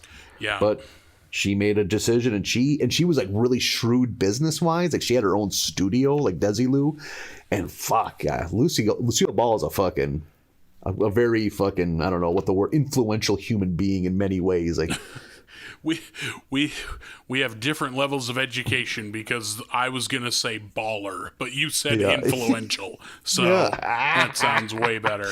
Oh, and on one thing too, I've never seen it, and it's funny because I'm just old enough. I should have been able to remember it, but it was a huge flop, so it was probably out there. There was a disastrous Lucille Ball comeback sitcom in the mid 80s when she was like very old and not very healthy because of the cigarettes, and like it's supposed to be just like 24 minutes of cringe because they tried to make it kind of edgy, whatever edgy was in 1986, like her talking about sex and stuff. Oh boy. And I guess it was just like why who are her handlers? Like, tell her fucking grandkids the only one boat is enough. Like, let her enjoy her final years. Yeah, we don't need to trot her out here.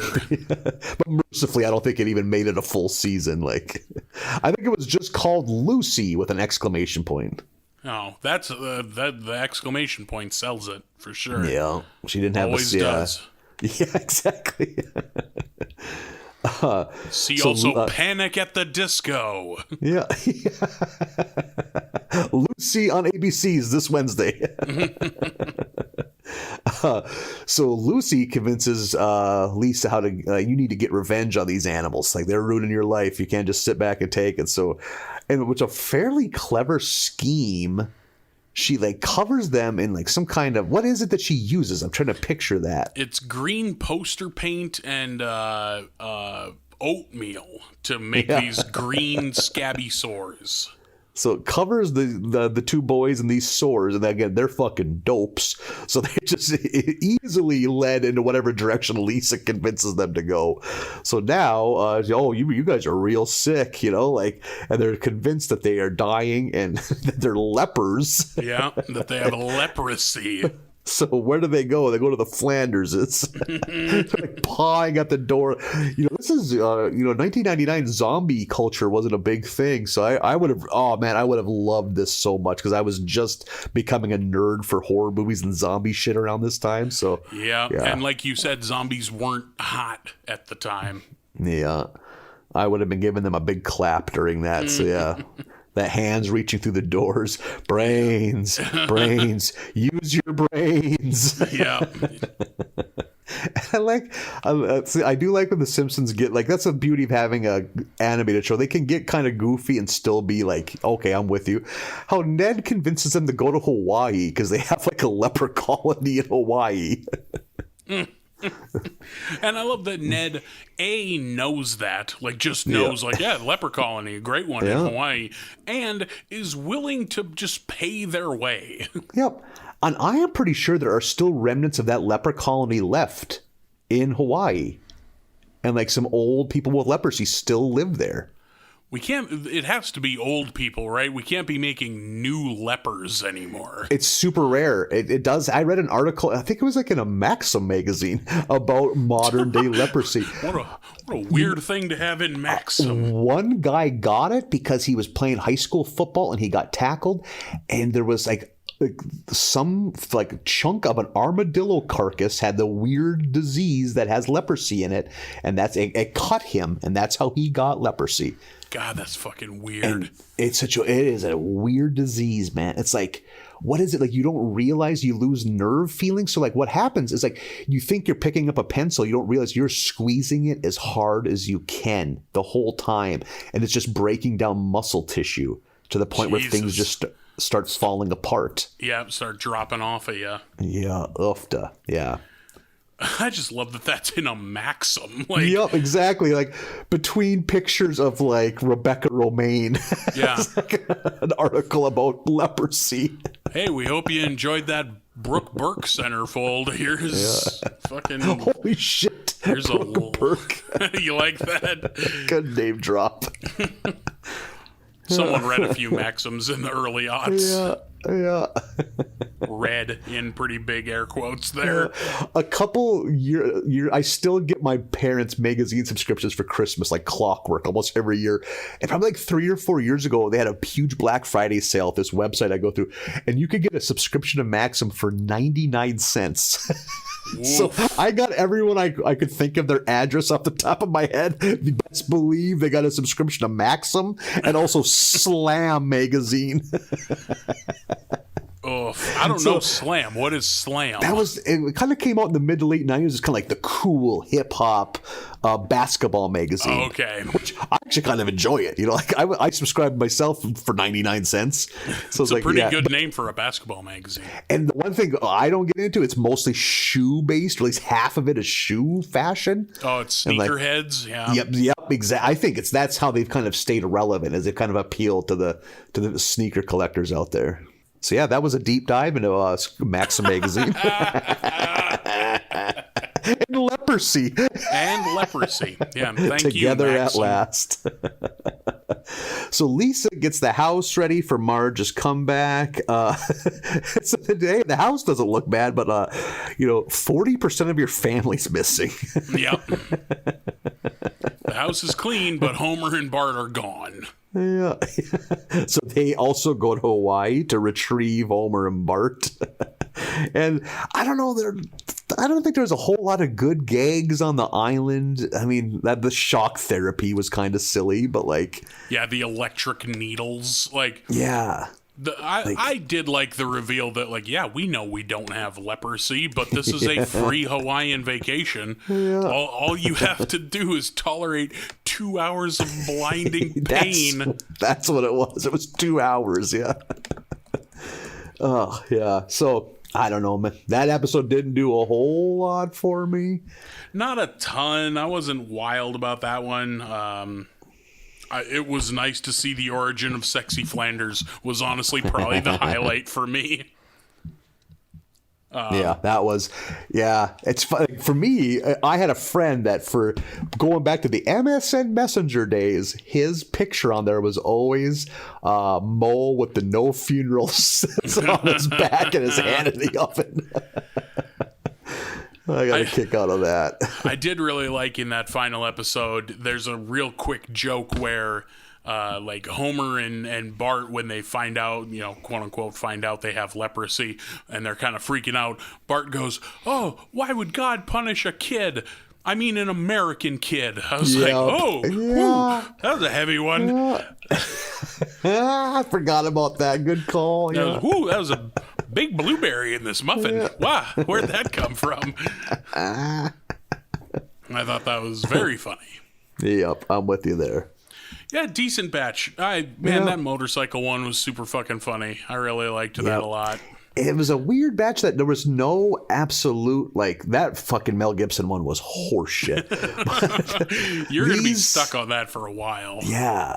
They're obviously a big step below, but each one had a couple like, that was funny. I like that. Kind of those kind of moments. Like, just looking at the list of episodes, each one, I got a little bit of a laugh out of each one. So yeah, I thought there was plenty to enjoy in those. Yeah. Got a little Burns, which I always love and has been coming more and more seldomly. Yeah. Yeah, you are right. Holy. Very, very. It's funny now, we can go whole batches of the nary of speaking role for Burns. Yeah, it's unfortunate. The more, like I fucking said however many seasons ago, the more Ralphie and more Burns, the better. Yep. And they're both pretty rare these days. I think Ralphie is stuck around far more than Burns has. Agreed, especially as of late. Yeah. We don't get a lot of super Ralphie-centric stuff, but he's at least around more than Burns is. It's funny how deep into the run of Golden Age Simpsons they are before Ralphie becomes more relevant. Like, yeah, even like episodes like seasons 3, 4, and 5, he doesn't make nearly as many cameos as he does now. Yeah, and he made his big splash in whatever that Valentine's episode is with Lisa, whatever season that was. I don't know. Yep. But that wraps up another week, another episode of America's Barley Basket in the bag. We will do next week, season 11, episodes 11 to 15. We got just deep in the meat of season 11. Yeah, smack dab in the middle. You're still kicking with your COVID. I don't know how much COVID you got left hanging on you. I still got the Roro lungs. Just wish they'd go away, but I don't know. I think I mentioned off camera or off mic that I took a real heinous grumper a couple mornings ago, and I got a little whiff. And the first time I've smelt anything in the better part of a month. So progress. Kind of wish I didn't have to smell my shits because it was real sad. Real sad. A little too much copper penny tint to it that I don't like. That's alarming. No. You should go to the doctor. Yeah, they've heard enough of me, my gripes. And this is America. You can't go to the doctor. Yeah, exactly. Yeah. I'll get in by next Thanksgiving. What am I, a millionaire? Yeah. Oh my God. I'm supposed to go to a rheumatologist for my crippling joint pain. And my doctor told me, they'll call you to set up an appointment. A week passed. I'm like, hey, they haven't called. I'm like, oh, maybe you have to call them. I'm like, okay. I call them like, oh, we're reviewing your case. I'm like, oh, yeah, probably you probably need a doctor to recommend me. Oh, wait. I was. So it's so do I not get to see? But yeah, let's make sure we have to go bankrupt for this kick-ass healthcare. Holy shit, that's a soapbox, and I am holding on tight. Fucking stand up on it, boy. Preach. Railing. Fuck them people. Oh my God. The fucking worst. Is a fucking nightmare. Yeah, we have mediocre healthcare, and we pay 10 times more than any other country does. So yeah. If you don't think socialized healthcare is the answer, you're a fucking idiot. Yeah. I can't fucking sugarcoat that anyway. You're a fucking piece of shit, terrible person. Well, no, you're dumb at best, evil probably. Like, maybe you're just dumb. I was dumb once. You get brainwashed. But, like, if you think that, like, doing it this way is the smart way to do things, you're a fucking dope. You fucking idiot. You piece of shit healthcare you get through your fucking work. You pay too much for it. Look at waiting lines in the country. It's newsflash shit for brains. You wait in line here and you get worse care than you get in other countries where you pay a fucking fraction of what you pay here. You fucking dope.